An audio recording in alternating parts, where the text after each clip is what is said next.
नमस्कार, आप देख रहे हैं एक्सप्रेस एमपीसीजी न्यूज और मैं हूं आपके साथ रवीक्षा शर्मा। चलिए रुक करेंगे आज की ताजा खबर की ओर।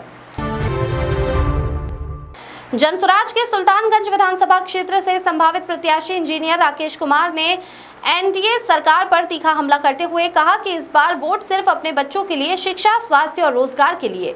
जनसुराज पार्टी की प्रचंड जीत का दावा करते हुए उन्होंने बड़ा बयान प्रेस कॉन्फ्रेंस के दौरान दिया। जनसुराज के प्रमुख लक्ष्य है पलायन रोकना, बिहार के युवाओं को रोजगार के लिए दूसरे राज्यों में न जाना पड़े, वृद्धजनों को सम्मानजनक पेंशन, वरिष्ठ नागरिकों को आर्थिक सुरक्षा प्रदान करना, महिलाओं को 4% ब्याज दर पर लोन, महिलाओं को आत्मनिर्भर बनाने के लिए आर्थिक सहायता प्रदान करना, शिक्षा व्यवस्था में सुधार, सरकारी स्कूलों में शिक्षा की गुणवत्ता में सुधार करना, व्यावसायिक खेती को बढ़ावा, किसानों को आत्मनिर्भर बनाने के लिए व्यावसायिक खेती को बढ़ावा देना, साथ ही गरीबी से निकलने का रास्ता, सही लोग, सही सोच, सामूहिक प्रयास से ही आगे बढ़ेगा बिहार। शंकर सुमन की रिपोर्ट। तमाम पत्रकार बंधु का बहुत बहुत धन्यवाद। इस तरह के गर्मी में आप लोग हमारे आवास पे आए हैं और आज के एजेंडा को लेके जो मुख्य बिंदु है उस पर मैं चर्चा करना चाहूँगा कि हमारे प्रणेता प्रशांत किशोर जी ने जिस तरह के गंभीर आरोप एनडीए शासनकाल में कुछ बड़े नेता पर लगाया है, उसके लिए जिस तरह से एनडीए के नेता और खास करके भाजपा का नेता बौखलाया हुआ है, उसी के लिए ये प्रेस कॉन्फ्रेंस आयोजित की गई है। आप तमाम पत्रकार बंधु से यह आग्रह है कि इसको इस तरह से आप लोग चलाइए कि समाज में जो चाल चरित्र और चेहरे की बात भाजपा कर रही है, उस चाल चरित्र और चेहरे को उजागर किया जा सके। बहुत बहुत पुनः आप लोगों का बहुत बहुत धन्यवाद इस पीसी के लिए। अब आप लोगों का क्वेश्चन, मैं उसका जवाब दूँगा। सर, एनडीए की तरफ से जो है ये बार बार कहा जा रहा है, उनके मंच से भी ये आवाज़ होते जा रहा है कि एनडीए में हर जितने भी प्रत्याशी हैं वो अच्छे छवि के लोग हैं। इसके बारे में सर आप लोग क्या कहना चाहेंगे? देखिए, पहली बात ये है कि मुख्यमंत्री के राइट हैंड, मुख्यमंत्री के सबसे करीबी माने जाने वाले अशोक चौधरी का मैं आपको थोड़ा सा ये बता देता हूँ, और शेष जितनी भी चीज़ें हैं किस्त वाइज हमारे प्रणेता प्रशांत किशोर जी उसको जारी कर रहे हैं और वो जारी करते रहेंगे। लेकिन जिस तरह की बौखलाहट एनडीए में आ रही है और जिस तरह की भ्रष्टाचारी हुई है इस विगत 20 साल में, तो इस पे प्रकाश डालने की मुख्य बातें हैं कि भाई किस तरह से समाज को बेवकूफ़ बना के चाल चरित्र चेहरा का बात करके भाजपा ने जिस तरह से लोगों को ये किया है, डैमेज किया है, उसकी बातें आज मैं आप लोगों के सामने रखूँगा। अशोक चौधरी एक नेता है जो सर्वदलीय नेता है। उनकी बेटी सांबाबाई चौधरी एलजेपी से सांसद हैं और मैं उनके बारे में बता दूं, उन्होंने विगत 2 साल में 200 करोड़ रुपए की ज़मीन की खरीद बिक्री की। एक उनके पीए हुआ करते थे योगेंद्र दत्त, उनके नाम पर उन्होंने 34 लाख रुपए में एक ज़मीन खरीदी थी। उसके बाद कुछ दिनों के बाद 2019 में दत्त साहब ने वो संपत्ति उनके पुत्री सांबाबाई चौधरी के नाम पर ट्रांसफ़र किया, जिसके बारे में हमारे प्रणेता बता चुके हैं। मैं उसके पूरे व्याख्यान में नहीं जाना चाहूँगा। उसके बाद लोजपा से उन्होंने टिकट लिया, जिसके लिए मेरे प्रणेता ने बोला था कि उनको टिकट खरीद के दिया गया, वो भी आरोपें लगी थी उन पर, और आज तक वो चुप्पी साध के बैठे हुए हैं। और जब भी वो लोग बोलते हैं तो अपने मुंह से जहर निकालते हैं। तो जिस तरह से हमारे बिहार में लालू जी के ऊपर भ्रष्टाचारी का आरोप लगा, लालू जी ने अपना सजा काटा, आज वो चुनाव लड़ने से वंचित हैं, उन्होंने तो सजा काट लिया, लेकिन जो सरकार में बैठे लोग हैं जो भ्रष्टाचारी कर रहे हैं, उनको क्यों नहीं आज तक किसी तरह का अल्टीमेटम या नोटिस दिया गया। अशोक चौधरी ने जब दत्त साहब से 34 लाख की संपत्ति अपने परिवार के नाम पर लौटाया, तो इनकम टैक्स ने, जब सांबाबाई चौधरी चुनाव लड़ने के बाद इनकम टैक्स ने नोटिस किया कि वो ज़मीन 34 लाख की थी और आपने अपने हलफनामे में 10 लाख रुपया भरा है। तो उसके बाद 27 अप्रैल 2025 को पुनः अशोक चौधरी के द्वारा दत्त साहब को 25 लाख रुपए की राशि दी गई और अभी तक 2 साल में उन्होंने 200 करोड़ रुपए की संपत्ति बनाई है। एक ट्रस्ट है, मानव वैभव विकास ट्रस्ट, तो हमारे प्रणेता ने बोला है कि उनके साथ क्या संबंध है। उस ट्रस्टी को भी आग्रह किया है, क्योंकि वो जो ट्रस्ट है वो बहुत ही ईमानदार व्यक्ति का है, तो उनसे भी उन्होंने आग्रह किया है कि ट्रस्ट बताए कि किस तरह से इनके साथ लेन देन हुई है। ये अशोक चौधरी की कहानी है। दूसरे चाल चरित्र की बात करने वाले एक नेता हैं संजय जायसवाल। वो रहने वाले हैं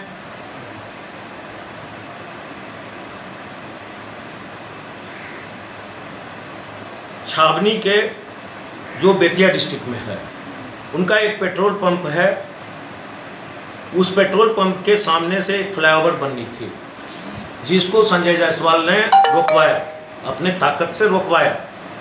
और बाद में उन्होंने एक मीटिंग करके एक बोर्ड लगाया कि ये बिहार सरकार के द्वारा किसी कारणवश निलंबित है वर्क और उस काम को बंद किए हुए है, ये बोर्ड लगाया।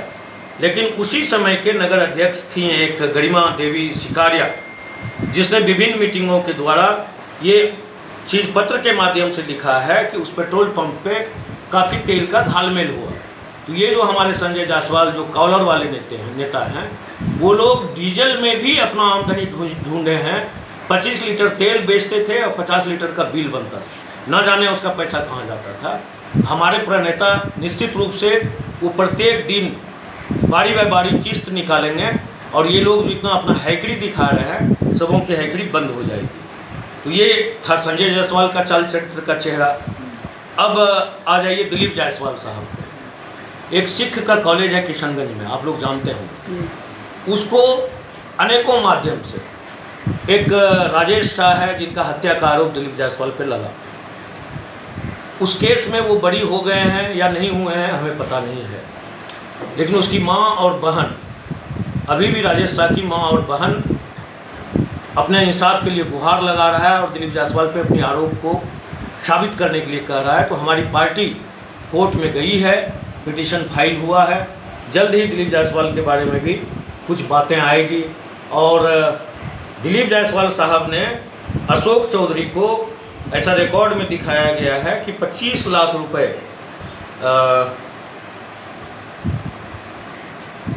द्वारिका में जो उन्होंने 25 लाख रुपए मंगल पांडे साहब को द्वारिका में कोविड के दरमियान 25 लाख रुपए की राशि दिया था, जिसका अकाउंट नंबर था 499001489 में 212 करोड़ रुपया जमा किया गया। 2019-20 में 1481,9 पीएनबी बैंक का अकाउंट है। ये सारे अकाउंट और साक्ष्य के साथ हमारे प्रणेता ने इस चीज़ को सबके सामने रखा है और निश्चित तौर पे दूसरी किस्त जारी होगी। और जिस तरह से हम तो ये मुख्यमंत्री से आग्रह करना चाहेंगे, जिस तरह से उनकी छवि रही है, और हम नीरज साहब का जो उनके मुख्य प्रवक्ता हैं उनको धन्यवाद देते हैं, उन्होंने इस बात को रखा है कि नीतीश कुमार की पार्टी है, यहाँ जीरो टॉलरेंस की काम होगी।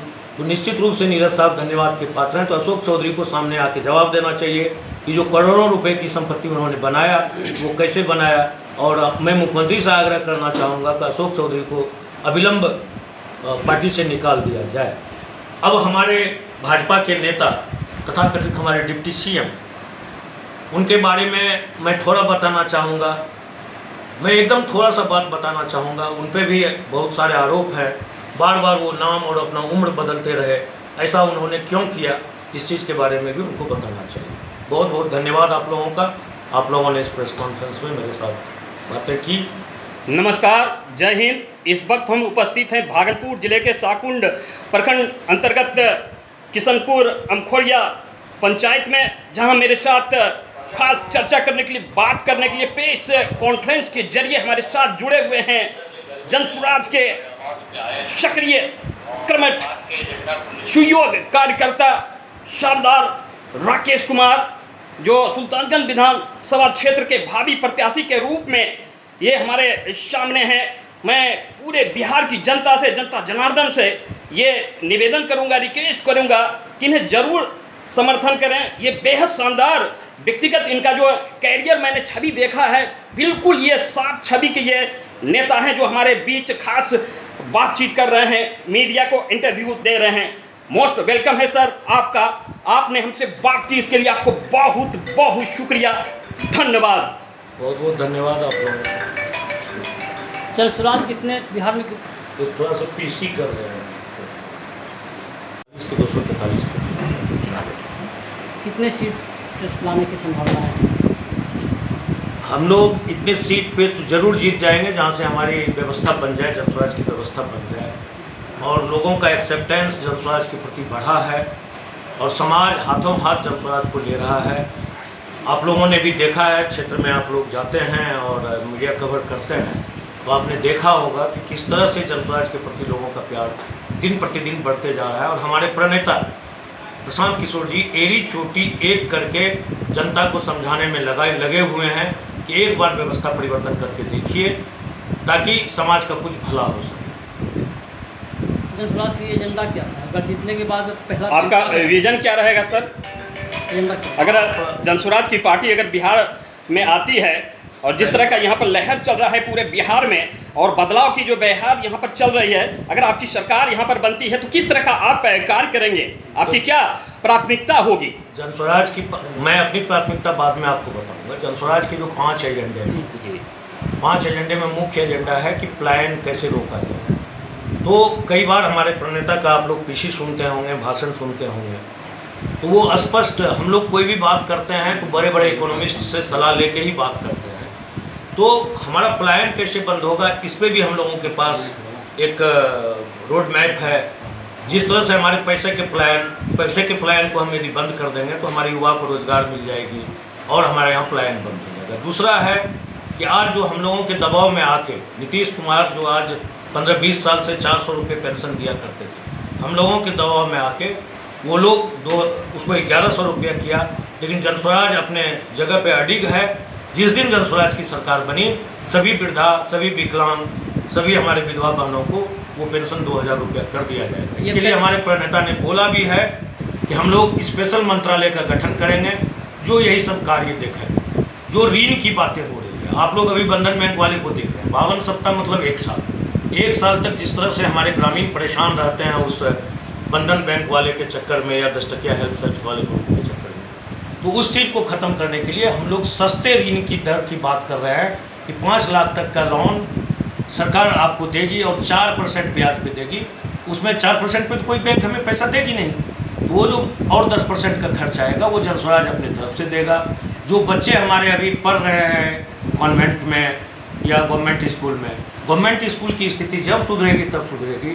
तत्काल हम लोग एक परिवार लाभार्थी कार्ड बना रहे हैं, उसके माध्यम से डेटा कलेक्ट कर रहे हैं कि कितने बच्चे 6 साल से 15 साल के हैं जो अच्छे स्थिति में नहीं पढ़ाई कर रहे हैं या कॉन्वेंट में पढ़ाई कर रहे हैं लेकिन उनके पास पैसे नहीं है। वो पैसा जनस्वराज की यदि सरकार बनी, व्यवस्था बनी, तो वो तुरंत उस परिवार को 1000 रुपये की लाभ मिलनी शुरू हो जाएगी ताकि वो अपने बच्चे को किसी कॉन्वेंट में पढ़ा सके। तीसरी बातें हैं कि मनरेगा से किसानों को जोड़ना, जो मुख्य चीज़ है। आज किसान को लेबर नहीं मिलने की वजह से वो नकदी फसल की खेती नहीं करती है, तो हम लोग इस तरह से अपने किसानों को प्रमोट करेंगे जो आय वाला खेती करे, वो सब्जी लगावे, वो कोई कैश क्रॉप्स लगावे जिसमें उसको पैसा आवे, धान चावल से वो हटे। अभी लेबर के अभाव में ये चीज़ें रुकी पड़ी है।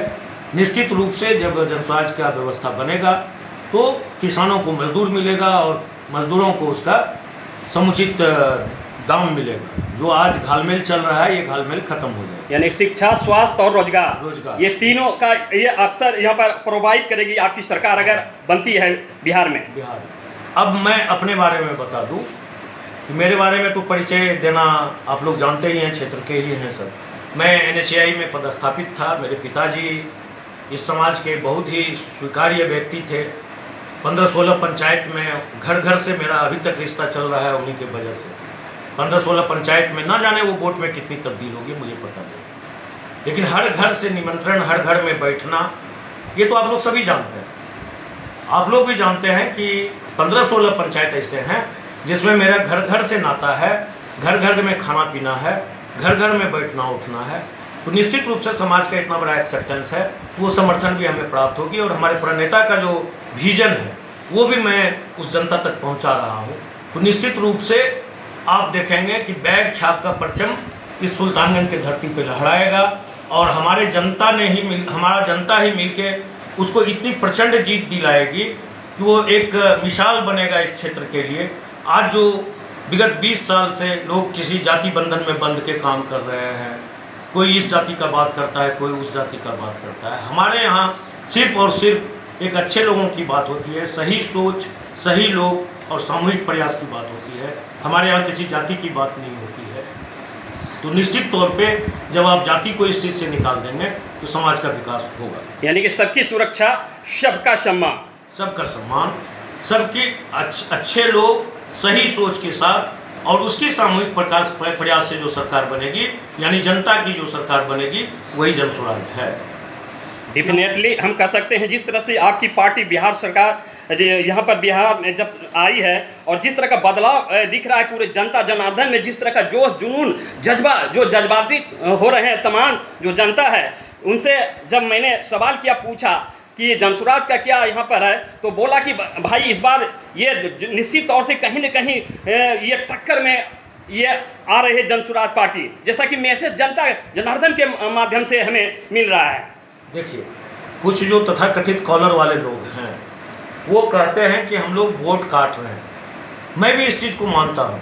मैं एनडीए और महागठबंधन का इतना वोट काटूंगा कि जनसुराज का परचम होगा, वो लोग कहीं नहीं रहेंगे। ये कड़ी टक्कर होगा इस बार, इस चुनाव में। होगी नहीं, जनसुराज यहाँ अच्छे मत से चुनाव जीतेगी और निश्चित रूप से जनसुराज का एमएलए सुल्तानगंज विधानसभा को मिलेगा। मैं आप लोग तो हमारे स्थानीय हैं, कुछ लोग बोलते हैं कि हम 24 साल से राजनीति में हैं, हम इतना ईस्वी से राजनीति कर रहे हैं। मैं अपने बारे में बता दूं कि मैं जब पैदा हुआ था तो स्वास्थ्य मंत्री के ही आवास पे गया था। स्वास्थ्य मंत्री हमारे नाना जी थे उस समय, श्री चुनचुन प्रसाद यादव, और मैं पहला गोद यदि किसी का चढ़ा हूँ तो स्वास्थ्य मंत्री के ही गोद में चढ़ा हूँ। 24 साल का मेरा कैरियर कांग्रेस में रहा।